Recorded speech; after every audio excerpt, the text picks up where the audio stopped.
बिस्मिल्लाहिर्रहमानिर्रहीम। अस्सलाम वालेकुम स्टूडेंट्स, उम्मीद है आप खैरियत से होंगे। आज की वीडियो में हम class 9th maths Punjab text book board chapter number 12 exercise 12.2 के क्वेश्चन नंबर 11 को स्टार्ट करने जा रहे हैं। स्टूडेंट्स, इससे पहले जो भी मैंने लेक्चर्स यहाँ पे आपको दिए हैं क्वेश्चन नंबर 1 to 5 और क्वेश्चन नंबर 6 to 10 के, उसमें हमने सारे कॉन्सेप्ट्स क्लियर किए हैं। किसके? मीडियन के, मोड के, अरिथमेटिक मीन के जितने भी सारे मेथड थे, डायरेक्ट मेथड, शॉर्टकट मेथड, सब हमने सीखा था। इसके अलावा मीडियन के भी ग्रुप मेथड, ग्रुप डाटा और अनग्रुप डाटा, और मोड का भी ग्रुप डाटा अनग्रुप डाटा के हवाले से जो भी फार्मूला था वो हमने सारा क्लैरिफाई किया था।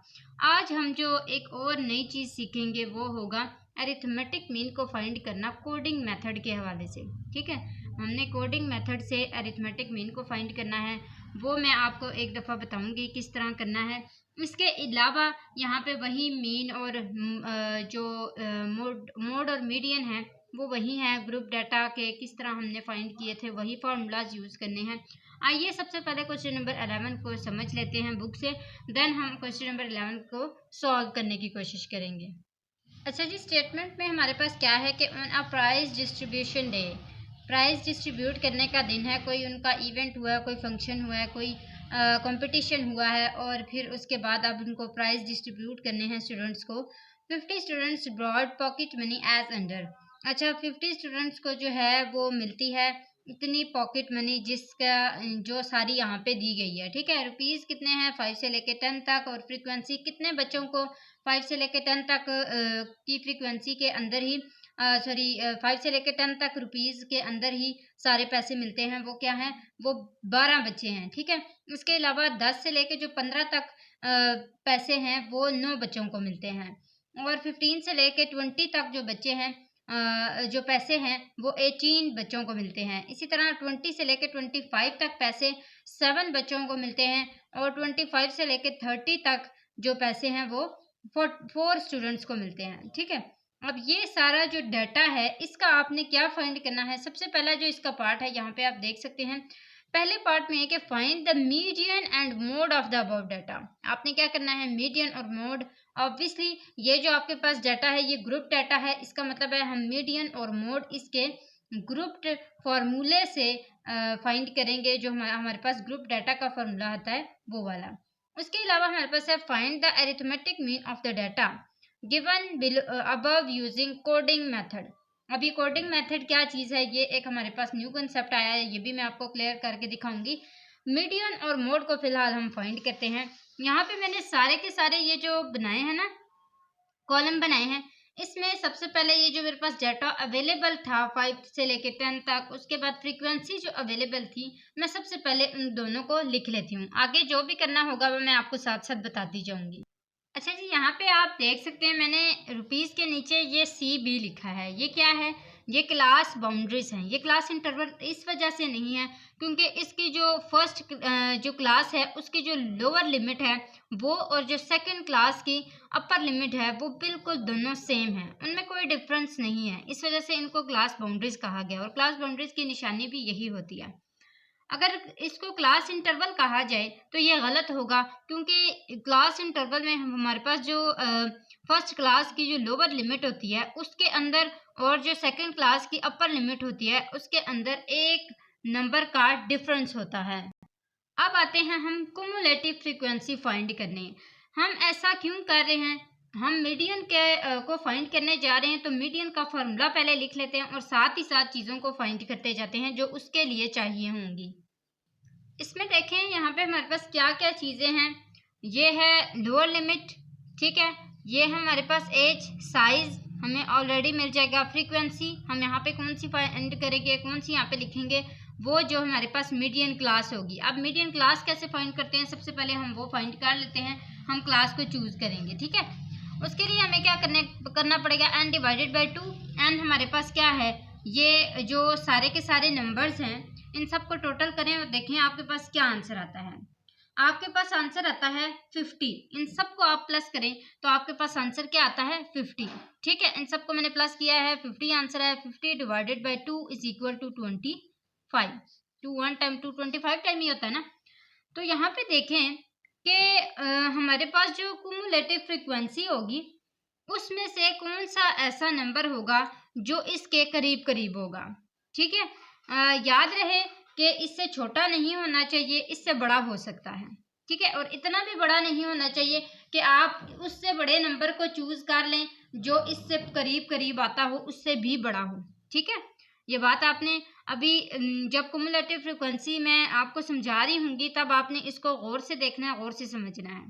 यहाँ पे देखें, जब कुमुलेटिव फ्रीक्वेंसी फाइंड कर रहे होते हैं तो वो किस तरह करते हैं, फ्रीक्वेंसी से ही कुमुलेटिव फ्रीक्वेंसी फाइंड की जाती है। और कुमुलेटिव फ्रीक्वेंसी का जो एक ट्रिक होता है वो ये है कि आपके पास जो इसकी लास्ट क्लास होगी उसमें आपके पास टोटल फ्रीक्वेंसी वाला आंसर आना चाहिए। फॉर एग्जांपल यहाँ पे 50 है तो आपकी जो लास्ट क्लास होगी उसका आंसर क्या आना चाहिए, 50। सबसे पहले यहाँ पे मैं क्या करूँगी, 12 के सामने 12 ही लिखूंगी और अब नेक्स्ट क्लास में 12 + 9 करूंगी, देखूंगी क्या आंसर आता है। यहाँ पे आंसर आता है 21, तो मैं यहाँ पे 21 लिखूंगी। अब 21 को प्लस करें किसके साथ, नेक्स्ट वाली क्लास के साथ, 18 के साथ, तो आंसर आता है 39। अब 39 आगे मजीद 7 प्लस करें 46, 46 में 4 प्लस करेंगे तो ऑब्वियसली 50 ही आएगा। इसका मतलब है कि हमारा आंसर ठीक गया है कुमुलेटिव फ्रीक्वेंसी का। अब यहाँ पे देखें, मैंने जैसा कि आपको बताया कि आपका जो आंसर है वो क्या आया है मीडियन क्लास को लेने के लिए 25। आप देखें कि यहाँ पे जो कुमुलेटिव फ्रीक्वेंसी है उसमें से 25 के करीब करीब किसका आंसर है। अगर मैं 21 को चूज करती हूँ तो वो तो इससे छोटा हो जाएगा, मुझे इससे बड़ा चाहिए, इससे छोटा नहीं चाहिए, इससे बड़ा चाहिए। लेकिन मैं ये भी देखूंगी, मैं 39 को चूज कर सकती हूँ, मैं 46 को चूज नहीं कर सकती क्योंकि 25 से बड़ा 39 ही है।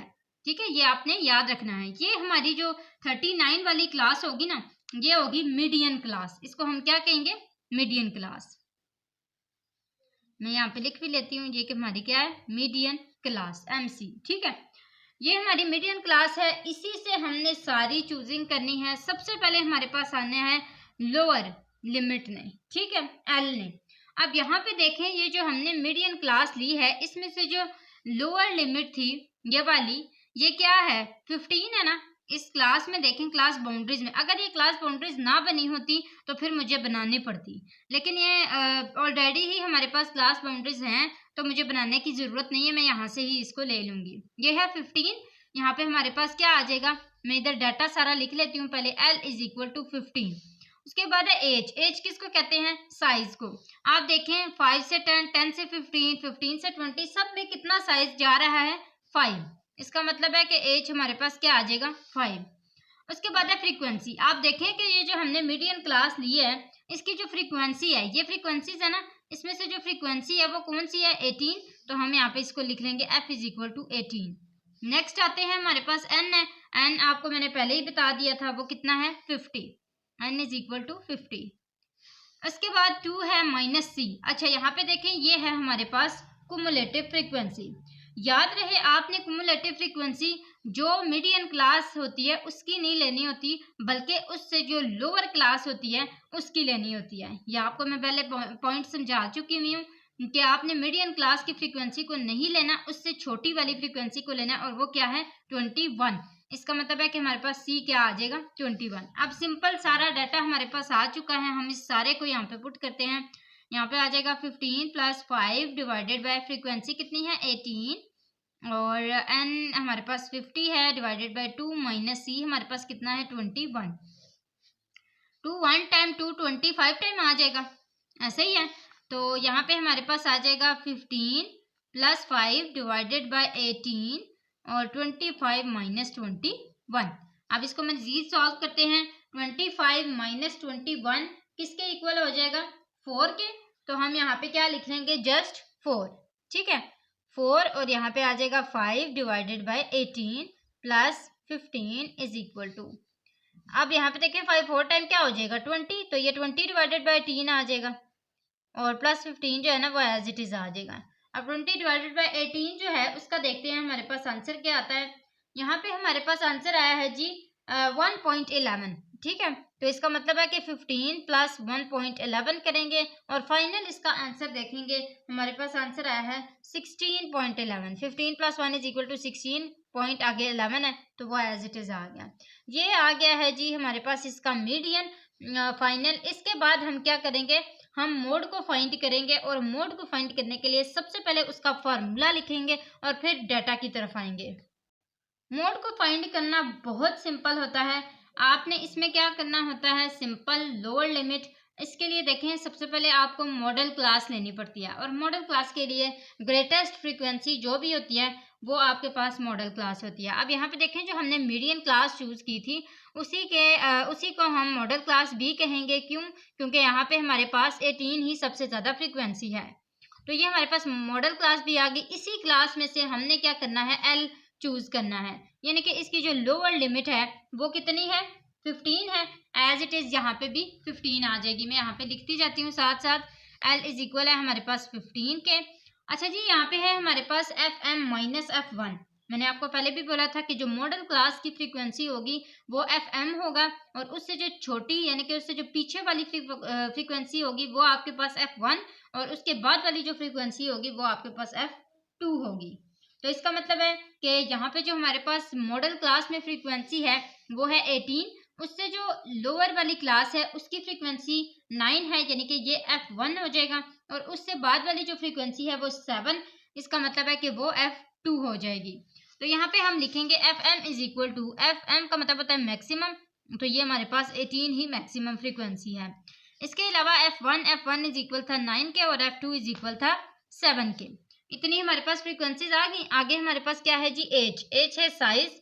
साइज ऑब्वियसली वही है आपके पास और वो क्या है 5। हम यहाँ पे लिख लेंगे h इज इक्वल टू 5। अब इन सब की पुटिंग करते हैं इस फॉर्मूला के अंदर। यहाँ पे हमारे पास क्या आ जाएगा जी, L 15 प्लस FM आपके पास क्या है 18 माइनस F1 आपके पास क्या है 9, ऐसा ही है, divided by FM obviously again आपके पास 18 ही है माइनस F1 भी 9 है, प्लस यहाँ पे देखें FM जो है वो आपके पास ऑलरेडी 18 था, वो आपने यहाँ पे पुट किया। F2 आपके पास क्या था 7, ठीक है, मल्टीप्लाई बाय साइज कितना है 5। सबसे पहले हम ये जो माइनस वाले हैं इनको फाइंड कर लेते हैं। ये हमारे पास क्या आएंगे, 15 प्लस 18 माइनस 9 इक्वल टू किसके आएगा 9 के, तो हम यहाँ पे 9 लिख लेंगे, डिवाइडेड बाय 18 माइनस 9 अगेन 9 आ जाएगा, प्लस यहाँ पे 18 माइनस 7 किसके इक्वल आता है 11 के, तो हम यहाँ पे क्या लिख लेंगे 11 मल्टीप्लाई बाय 5। अगेन करते हैं 15 plus 9 divided by 11 plus 9 is equal to 20 multiply by 5। 5 1 time 5 4 time 20, ये आपके पास आ जाएगा 15 प्लस 9 डिवाइडेड बाय 4। अब इसका क्या ले लेना है, एलसीएम ले लेना है। एलसीएम लें, यहाँ पे आपके पास जो है वो या फिर इस तरह कर लें, एलसीएम ले लें या फिर 9 डिवाइडेड बाय 4 पहले कर लें, उसके बाद आप इसको प्लस कर लें 15 के साथ। 9 डिवाइडेड बाय 4 का आंसर आता है आपके पास 2.25। इस तरह ज़्यादा इजी हो जाता है, मैंने इसीलिए आपको इस तरह बोला है। अच्छा जी, 15 प्लस 20 में 15 16 17 आ जाएगा, ये आ जाएगा 17.25। ये है जी आपका मोड भी आ चुका है। अब आपने क्या करना है, अरिथमेटिक मीन को फाइंड करना है by coding method. Arithmetic mean by coding method का जो फॉर्मूला है वो है हमारे पास a प्लस ए। हम कहाँ से फाइंड करते हैं, मिड पॉइंट से। इसका मतलब है हमें एक कॉलम बनाना पड़ेगा मिड पॉइंट का, वहाँ पे हम सारे मिड पॉइंट्स फाइंड करेंगे। उसके अलावा हमारे पास आता है जी समेशन एफ यू। फ्रीक्वेंसी को आपने मल्टीप्लाई करना है यू के साथ, इसका मतलब है आपको यू भी फाइंड करना पड़ेगा और यू के लिए आपको डी भी फाइंड करना पड़ेगा, ठीक है। तो आपने क्या करना है, डी का भी एक कॉलम बनाना है, यू का भी एक कॉलम बनाना है, मिड पॉइंट का भी एक कॉलम बनाना है और फिर उसके बाद एफ और यू दोनों को मल्टीप्लाई करना है। ऑब्वियसली आपके पास यहाँ पे एफ यू है, ये दोनों मल्टीप्लाई हो रहे हैं, तो आप पहले इसके लिए एफ और यू दोनों का होना ज़रूरी है। यू को आप पहले फाइंड करेंगे, फ्रीक्वेंसी आपके पास ऑलरेडी है, आप उन दोनों को मल्टीप्लाई करेंगे और फिर उसका समेशन यानी कि उन दोनों जो भी आपके पास आंसर आएगा उन दोनों का, एफ और यू का, उन सब को आपस में, उस सारे डाटा को आपस में प्लस कर लेंगे तो आपके पास समेशन एफ यू आ जाएगा। डिवाइडेड बाय समेशन एफ, वो आपके पास वही है जो पहले था, वो है 50। आपने उसको यहाँ पे जो 50 था उसको ऑलरेडी यहाँ पे पुट कर देना है। इसके अलावा एच है आपके पास साइज, आपने उसको जैसे था वैसे ही 5 लिख देना है, ठीक है। सिर्फ जो आपके पास नेक्स्ट चीज़ आ रही है वो क्या है, एक समेशन एफ यू आ रहा है और साथ में ए आ रहा है। ये दोनों चीज़ें आपको फाइंड करने की ज़रूरत नहीं है क्योंकि आप पहले मीडियन और मोड में देख चुके हुए हैं।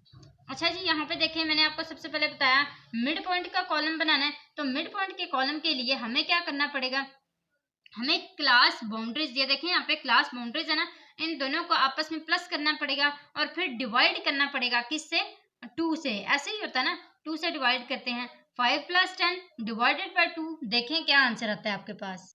अच्छा जी, मेरे पास आंसर आया है 7.5। मैंने क्या किया है, 5 + 10 को डिवाइड किया है 2 के साथ, तो मेरे पास आंसर आया 7.5। 10 + 15 करें और डिवाइड करें इनको 2 के साथ, आंसर आया है जी मेरे पास 12.5। मैं साथ साथ कैलकुलेटर पे करती जा रही हूँ, आप भी करते जाएं और देखते जाएं, आपका आंसर भी यही आ रहा है। 15 + 20 करें और फिर करें डिवाइड 2 के साथ, यहाँ पे मेरे पास आंसर आया है 17.5। क्या आंसर आया है, 17.5। आप भी कैलकुलेटर पे करें, शाबाश। 20 + 25 डिवाइडेड बाय आप करें 2 के साथ, तो ये हमारे पास आंसर आया है 22.5। नेक्स्ट करें 25 + 30 डिवाइडेड बाय 2, तो ये मेरे पास आंसर आया है जी 27.5। ठीक है, अब यहाँ पे देखें मुझे ए लेना पड़ेगा। ए जो है वो मेरे पास कहाँ से आएगा, सेम मॉडल क्लास से ही। मॉडल क्लास की जो आपके पास मिड पॉइंट है, यहाँ पे देखें ना, ये आपकी मॉडल क्लास थी, ठीक है। इसका जो मिड पॉइंट है ना वो आपके पास क्या है, 17.5। ये एज्यूम्ड वैल्यू होती है जिसको आपने खुद एज्यूम करना होता है। आपने 17.5 को ले लेना है, ये आपके पास क्या आ जाएगा, ए आ जाएगा। ठीक है, यहाँ पे मैं लिख लेती हूँ कि ए मेरे पास क्या है, डाटा साथ साथ लिखती जाती हूँ ताकि फिर बाद में मुश्किल ना हो। 17.5, यहाँ पे समेशन एफ और यू है, इसका मतलब है मुझे यू को फाइंड करने के लिए सबसे पहले तो डी फाइंड करना पड़ेगा। डी क्या है, डी इज इक्वल होता है एक्स माइनस ए के, हम ये पहले फाइंड कर चुके हुए हैं। किस तरह करते हैं, एक्स यानी कि मिड पॉइंट, मिड पॉइंट को हमने माइनस करना है किसके साथ, ए के साथ। ये हमारे पास ए है, ठीक है, यहाँ पे मैं लिख भी लेती हूँ ए। अब ये हमारे पास ए है, हमने 7.5 को माइनस करना है किसके साथ, 17.5 के साथ। चलें जी माइनस करते हैं। यहाँ पे जो मेरे पास आंसर है वो है -10, -10। इसी तरह मजीद करते हैं, 12.5 माइनस 17.5, मेरे पास आंसर आया -5। 17.5 को माइनस करेंगे 17.5 के साथ तो ऑब्वियसली 0 ही आएगा। आगे करें 22.5 माइनस 7.5, तो 17.5 सॉरी, तो आंसर आया है 5। यहाँ पे आंसर आ गया हमारे पास 5। मजीद करते हैं, 27.5 माइनस 17.5, 10 ही आएगा। 27 को माइनस करेंगे 17.5 से, तो यहाँ पे हमारे पास ये आ गया है जी डी। अब आपने क्या करना है, यहाँ पे देखें u जो है वो इक्वल किसके होता है, x minus A divided by H के। साइज आपके पास कितना था, -10 डिवाइडेड बाई साइज आपके पास 5 था ना, 5 1 टाइम 5 2 टाइम 10, आंसर क्या आया, -2। इसी तरह -5 डिवाइडेड बाई 5 1 टाइम 5 1 टाइम, यहाँ पे आंसर आपके पास क्या आएगा, -1। ऐसे ही है ना। इसी तरह 0, जब भी न्यूमरेटर 0 होता है ऑब्वियसली आंसर 0 ही आता है। 5 डिवाइडेड बाई 5 करेंगे तो 1 आंसर आएगा। 10 डिवाइडेड बाई 5 करेंगे तो 5 2 टाइम 10 2 आंसर आ जाएगा। ये सारे आपने इस तरह कर लिए। अब आपने क्या करना है, एफ को मल्टीप्लाई करना है किसके साथ, फ्रीक्वेंसी को मल्टीप्लाई करना है यू के साथ। ये आपके पास जो आंसर आए हैं इन सबको आपने फ्रीक्वेंसी के साथ मल्टीप्लाई करना है। 12 multiply by 2 is equal to 24, minus है तो माइनस आ गया। 9 multiply by 1 is equal to 9 -9। 18 multiply by 0 is equal to 0। 7 multiply by 1 is equal to 7। 4 multiply by 2 is equal to 8। ये सारे आ गए। अब इन सबको आपने क्या कर लेना है, प्लस कर लेना है। इन सबको प्लस करेंगे तो आपके पास समेशन एफ यू आ जाएगा। और इसका आंसर देखें, हमारे पास जो आंसर आया मैं सबको लिख लेती हूँ। मेरे पास आंसर आया है यहाँ पे -18, आंसर आया है -18। यहाँ पे मैं लिख लेती हूँ, मेरे पास क्या आंसर आया है, summation F U is equal to -18, और समेशन फ्रीक्वेंसी आपको पहले से ही पता है 50, एच भी आपको पता है 5, सारा कुछ पता है ना ये वाला। तो ये आपने जो है ये यहाँ पे आपने सारा पुट कर लेना है। इज इक्वल टू ए आपके पास है 17.5 प्लस ये आपके पास है -18। -18 को ब्रैकेट में इसलिए डालेंगे क्योंकि दो साइन कभी भी साथ नहीं लग सकते। यहाँ पे आपके पास आ जाएगा 50 मल्टीप्लाई बाय एज यानी कि सॉरी 5 5 1 टाइम 5 10 टाइम 50।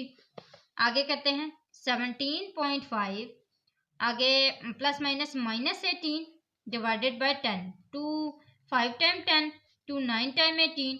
तो ये आपके पास आ जाएगा 17.5 माइनस 9 डिवाइडेड बाय 5 करें आपके पास देखें क्या आंसर आता है जी। तो यहाँ पे जो आपके पास आंसर आता है वो है 1.8 1.8। ठीक है, इन दोनों को आपने क्या कर लेना है, माइनस कर लेना है। आपके पास आंसर आ जाएगा अरिथमेटिक मीन का 15.7। ये आपके पास आंसर आ चुका है और इसी के साथ हमारा ये क्वेश्चन नंबर 11 ख़त्म होता है। ये काफ़ी लेंथी क्वेश्चन है लेकिन बहुत इम्पोर्टेंट भी है। क्वेश्चन नंबर 12 की तरफ आते हैं। The arithmetic mean of the ages of 20 boys is 13 years 4 months and 5 days. ठीक है, यहाँ पे बताया गया है कि जो 20 बच्चे हैं उनकी एवरेज एज जो है वो इतनी है। Find the sum of their ages. आप इन सब की जो एजेस हैं उनका सम फाइंड करें। If one of the boy is of age exactly 15 years, उसमें से एक जो बच्चा है ना वो पूरे 15 साल का है। What is the average age of the remaining boys. आपने बताना है कि जो बाकी बच्चे हैं, बाकी लड़के हैं, उन सब की एवरेज एज कितनी होगी। अच्छा जी, यहाँ पे मैं साथ साथ डाटा लिख लेती हूँ। सारे जो टोटल स्टूडेंट्स थे, नंबर ऑफ स्टूडेंट्स वो कितने थे, n is equal to 20 students थे। मैंने यहाँ पे लिख लिया n is equal to 20। Arithmetic mean जो है वो हमारे पास इन्होंने दिया हुआ है, वो कितना है 13 ईयर्स, उसके बाद 4 मंथ्स और 5 डेज। मैं डेज को d, मंथ्स को m और ईयर्स को y लिख रही हूँ। ठीक है, इसके बाद हमने जो सम इसका निकालना है वो है फाइंड करना है। उसके बाद हमारे पास मज़ीद अगर हम देखें तो जो फार्मूला होता है अरिथमेटिक मीन का वो क्या होता है, arithmetic mean is equal to summation x divided by n। ऐसा ही है, हमने इसमें से फाइंड क्या करना है, ये फाइंड करना है ना, ऐसा ही है ना। तो हम क्या करेंगे, इसको इधर ही रहने देंगे, ये इधर डिवाइड हो रहा है, उधर जाके क्या हो जाएगा मल्टीप्लाई। तो यहाँ पे आ जाएगा arithmetic mean multiply by, sorry यहाँ पे ये डिवाइड हो रहे हैं, इधर आके ये क्या हो जाएगा मल्टीप्लाई हो जाएगा। हम इसको क्या कर देंगे, मल्टीप्लाई बाय n।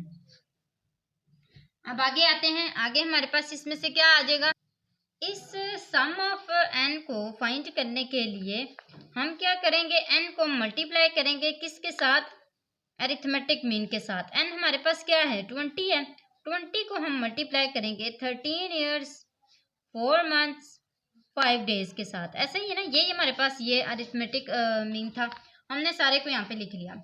20 को 13 के साथ मल्टीप्लाई करेंगे तो आंसर हमारे पास आएगा 260 ईयर्स। इसी तरह मजीद हम 20 को 4 के साथ मल्टीप्लाई करेंगे, 24 टाइम 80 होता है, वो लिखा। 25 टाइम क्या होता है 100, ये डेज हैं और ये मंथ्स हैं। ठीक है, अब आगे देखें, यहाँ पे हमारे पास ये जो सम ऑफ एक्स है, सॉरी ये एक्स है, सम ऑफ एक्स है, ये किसके इक्वल है, ये हमारे पास 260 ईयर्स हैं। ठीक है, अगर हम 260 ईयर्स के आगे 80 मंथ्स को डिवाइड करते हैं 12 के साथ, क्योंकि एक हमारे पास जो पूरा साल होता है उसके अंदर 12 मंथ्स होते हैं। ठीक है, तो हम क्या करेंगे 80 को डिवाइड करेंगे किसके साथ, 12 मंथ्स के साथ। तो हमारे पास यहाँ पे 80 डिवाइडेड बाय 12 जो है ना, यहाँ पे मैं आपको करके दिखा देती हूँ। 80 डिवाइडेड बाय जो 12 है वो हमारे पास आता है 12 6 टाइम 72। ठीक है, और नीचे कितने बचते हैं 8। ये जो हमारे पास ऊपर आंसर आया ना ये वाला, ये ईयर्स हैं। ठीक है, हम क्या करेंगे इनको बाहर निकाल देंगे। यहाँ पे हमारे पास 260 जो है उसके साथ ये वाले ईयर्स है ना, हम इसके साथ ऐड कर लेंगे इनको, ये हमारे पास ईयर्स आ गए। आगे आते हैं, यहाँ पे हमारे पास 80 है ना, 80 में से ये 8 बच गए थे, हम इस 8 मंथ्स को एज इट इज लिख लेते हैं, 100 डेज को भी एज इट इज लिखते हैं। नेक्स्ट स्टेप में हम क्या करेंगे 266 हो जाएंगे ये। यहाँ पे देखें ये 8 मंथ्स जो है ना, इसमें ये 100 डिवाइड होगा ना, जब हमारे पास एक मंथ में कितने डेज होते हैं 30, हम 100 को डिवाइड करेंगे 30 के साथ, 33 टाइम 90 होता है, 100 में से 90 निकाल दिए, यहाँ पे 10 बच गए। ऐसे ही है। अब यहाँ पे देखें ये जो 3 है ये हमारे पास क्या है, मंथ्स हैं। हमने इनको क्या करना है, मंथ्स के अंदर ऐड कर देना है। तो ये हमारे पास मंथ्स आ जाएंगे और डेज कितने बच गए, 10। यहाँ पे क्या आ जाएंगे, 10 डेज। तो इसका मतलब है 266 ईयर्स और 8 + 3 = 11 मंथ्स और 10 डेज। ये हमारे पास फाइनल इसमें से बच गए। अब इसका मतलब है उन्होंने हमें बोला है कि हमारे जो एक बच्चे की एग्जैक्ट एज है वो है 1 बॉय एग्जैक्ट एज = 15। यही बोला गया ना, 15 ईयर्स है। अब उन्होंने हमें कहा है कि एक बच्चे की जो एग्जैक्ट एज है वो तो आपको बता दी गई है और वो कितनी है, 15 है। और वो जो बाकी रिमेनिंग 19 बॉयज है ना, 20 बॉयज थे जिसमें से एक बच्चे की तो हमने निकाल दी।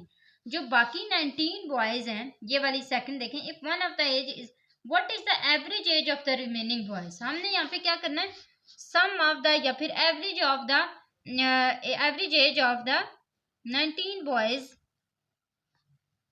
की फाइंड करनी है। एवरेज एज ऑफ 19 बॉयज की फाइंड करनी है।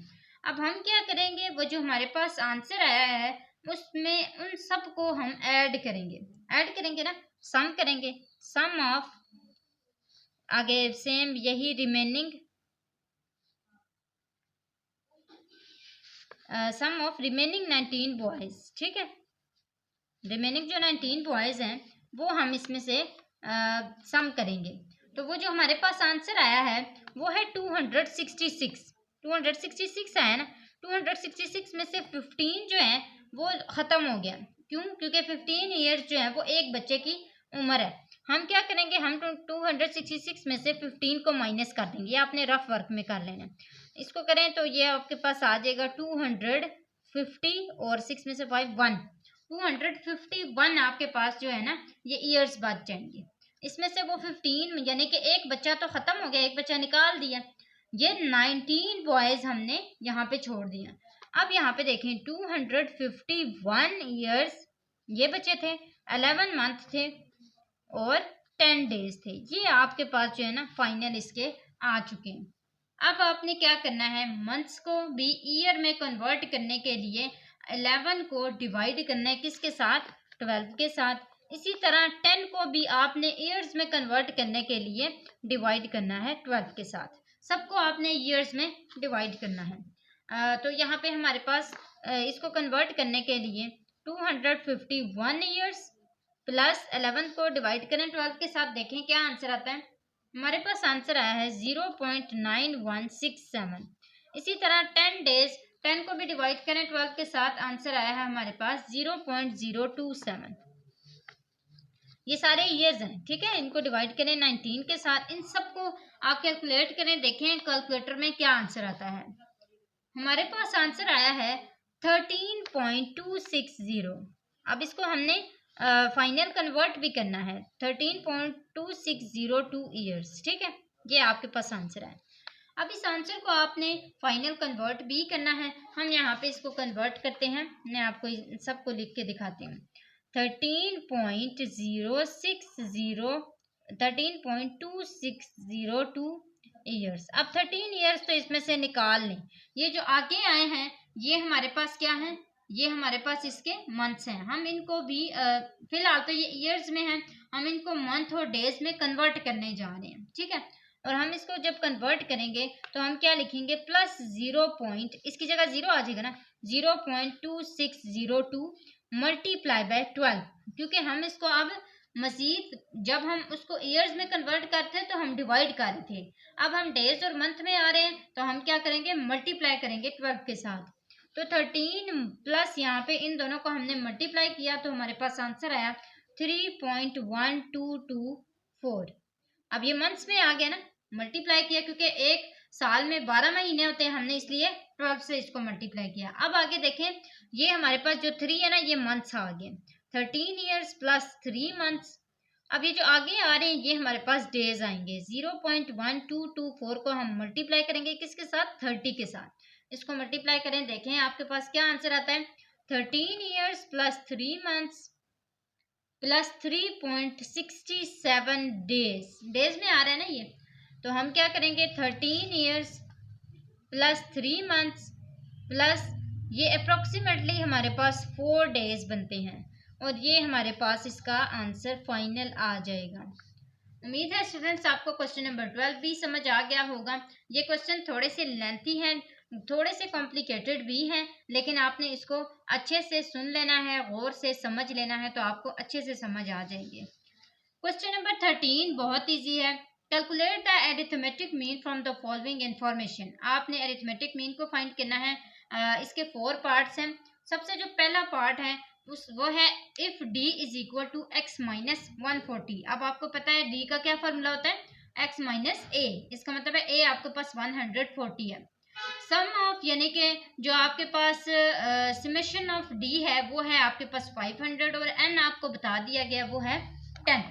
ठीक है, हमने क्या करना है, इस क्वेश्चन के थ्रू सारे के सारे जो डाटा है वो सबसे पहले यहाँ पे लिख लेना है।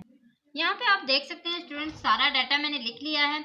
मैं क्या करूँगी, मुझे पता लग गया है कि a जो है वो 140 है, पता है ना, क्योंकि हमें पता है x माइनस ए ही d का फॉर्मूला होता है। अब सिंपल वही अरिथमेटिक मीन के जो आपके पास शॉर्टकट मेथड होता है वो आपने यहाँ पे लिख लेना है, a plus summation d is divided by n। अब इसमें देखें 140 आ जाएगा आपके पास, प्लस समेशन d कितना है 500 डिवाइडेड बाय n आपके पास 10 है। 10 1 टाइम 10 और 10 यहाँ पे 0 आ गया, 10 5 10 50। ठीक है, 50 आ गया। 140 प्लस 50 करेंगे आपके पास कितना आंसर आ जाएगा, आपके पास आंसर आ जाएगा 105 प्लस 4 इज इक्वल टू 9 और ये 190 आपका जो है वो इसका मीन आ जाएगा। सिंपल सा क्वेश्चन है और सिंपल सा ही इसका आंसर भी है। सेकंड जो इसका पार्ट है वो क्या है जी, if u is equal to x minus 130 divided by x और summation of u is equal to minus 150 and n is equal to 15। अब आपको यहाँ पे पता लग गया हमने कौन सा मेथड यूज करना है, कोडिंग, क्योंकि u कोडिंग मेथड ही में यूज होता है। यहाँ पे हम सबसे पहले डाटा लिख लेते हैं। डाटा हमारे पास क्या है जी, u इज इक्वल है x माइनस 130 डिवाइडेड बाय 6। इसके अलावा समेशन ऑफ u जो है वो हमारे पास माइनस 150 है और n जो है वो हमारे पास 15 है।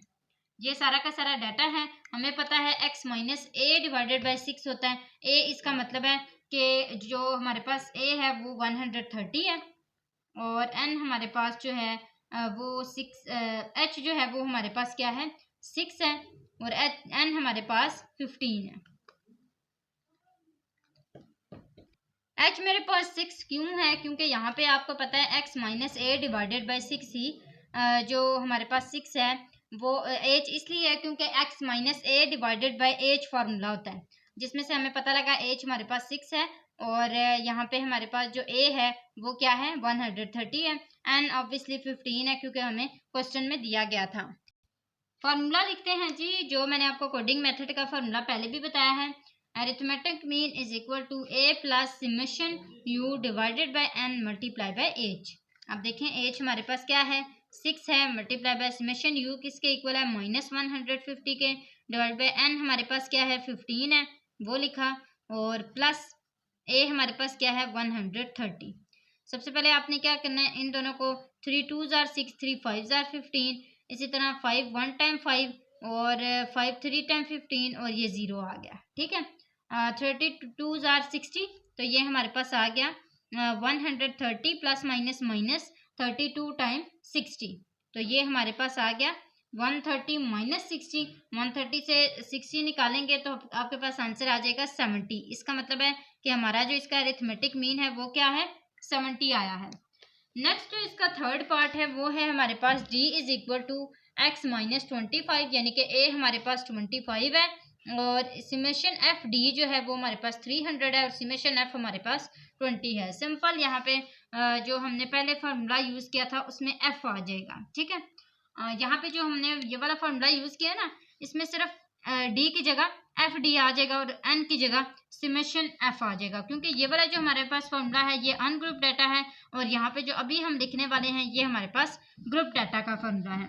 तो ग्रुप डाटा का फार्मूला क्या होता है, arithmetic mean is equal to a plus summation F D divided by summation F. अब इसमें हम क्या करेंगे, a हमारे पास क्या है मैंने आपको पहले ही बता दिया था, a आपके पास है 25, ये आपके पास थर्ड पार्ट है 25 प्लस समेशन एफ डी आपके पास है 300 और डिवाइडेड बाय समेशन एफ आपके पास क्या है 20। सिंपल सा क्वेश्चन है। 2 1 time 2 15 time 30 25 plus 15 is equal to 40। ये आपके पास आंसर आ गया किसका, अरिथमेटिक मीन का। यहाँ पे आप देख सकते हैं। फोर्थ पार्ट करते हैं, ये भी सिंपल सा है, इसको पहले पढ़ लेते हैं। ये आपके पास है u is equal to X minus 120। इसका मतलब है ये हमारे पास a है और ये हमारे पास h है। लेकिन आगे देखें, आगे ये अनग्रुप डाटा का फार्मूला नहीं है, ये ग्रुप डाटा का फार्मूला है, समेशन एफ यू। अब इसका वही तरीका है जैसे हमने इन दोनों में देखा, इसी तरह हमने इन दोनों का भी देखना है। ये वाला ग्रुप क्या है, ये वाला अनग्रुप क्या है, ये भी अनग्रुप क्या है, ये ग्रुप क्या है और ये ग्रुप क्या है। ठीक है, ये सारे आपको पता होने चाहिए। किस तरह हमें पता लगेगा, क्योंकि इनके अंदर फ्रिक्वेंसीज आ गई हैं। अब आगे देखें, इसका फार्मूला हम देखते हैं क्या होगा। यहाँ पे हमारे पास यहाँ पे फार्मूला सेम वैसा ही होगा, सिर्फ यहाँ पे a प्लस समेशन, यहाँ पे u था ना, यहाँ पे क्या आ जाएगा, समेशन एफ यू आ जाएगा, डिवाइडेड बाय यहाँ पे n था, n की जगह क्या आ जाएगा, समेशन एफ आ जाएगा, मल्टीप्लाई बाय h है वो एज इट इज आ जाएगा। a आपके पास मैंने आपको क्या बताया था, a क्या है 120 है, तो माइनस 120 आपने लिख लिया। उसके बाद है प्लस समेशन एफ यू आपके पास क्या है 60 है। मैं बुक से देखती जा रही हूँ, साथ साथ आपको बताती जा रही हूँ। समेशन एफ जो है वो आपके पास 100 है, मल्टीप्लाई एच आपके पास क्या था 5 था। ठीक है, ये 0 0 से कैंसिल हो गया। 2 5 time 10 2 3 time 6 5 1 time 5 1 time 5 120 plus 3 आपके पास आ जाएगा, तो आंसर आ गया 123। ये हमारे पास अरिथमेटिक मीन आ गया। स्टूडेंट्स, मुझे उम्मीद है यहाँ तक आपको क्वेश्चन नंबर 13 एग्जैक्ट समझ आ गए होंगे। आगे वाले क्वेश्चंस इतने ज़्यादा लेंथी नहीं हैं। ये जो 3 क्वेश्चंस थे इस एक्सरसाइज के, ये बहुत लेंथी हैं। इसमें 13 जो क्वेश्चन है वो है तो छोटा, लेकिन इसके पार्ट्स हैं, और जो क्वेश्चन नंबर 12 है वो कॉम्प्लिकेटेड है, और क्वेश्चन नंबर 11 बहुत लेंथी है। तो यहाँ तक मुझे उम्मीद है आपको समझ आई होगी अच्छे से। अगर कोई भी बात यहाँ पे समझ नहीं आई, कोई कॉन्सेप्ट क्लियर नहीं हुआ, तो आपने कमेंट बॉक्स में लाजमी पूछ लेना है, फिर आपको बता रही हूँ। इसके साथ साथ आपने जाते जाते चैनल को ज़रूर सब्सक्राइब करते हुए जाना है, और साथ ही साथ अपने फ्रेंड्स के साथ भी शेयर करना है। अगली वीडियो में नेक्स्ट हम इंशाल्लाह क्वेश्चन नंबर 14 को स्टार्ट करेंगे। अगली वीडियो तक के लिए अल्लाह हाफिज़।